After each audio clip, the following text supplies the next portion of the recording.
सुळे सुद्धा जोडल्या गेलेल्या आहेत। सुप्रियाताई, अखेर धर्मेंद्र प्रधान यांचा राजीनामा, तुमची पहिली प्रतिक्रिया? उशिरा का होईना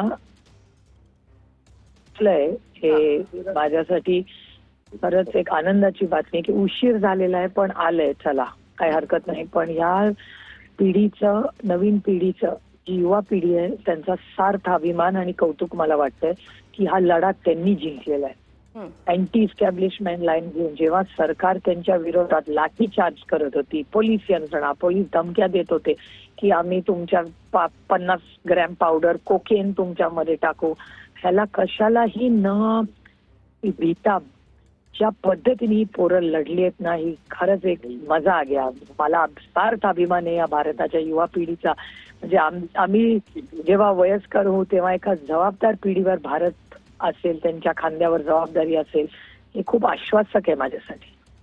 विद्यार्थ्यांनी तर आक्रमक भूमिका या ठिकाणी घेतलेलीच होती, मात्र त्यासोबतच शरद पवारांनी देखील मोदींची भेट घेतलेली होती। काँग्रेसकडून सुद्धा तीव्र आंदोलन करण्यात आलेलं होतं।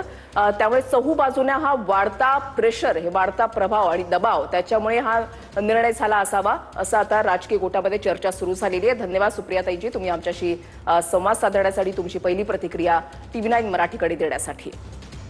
एकूणच आपण पाहतोय गेल्या कित्येक दिवसांपासूनचा हा लढा आता यशस्वी झाला असं आपण म्हणू शकतोय।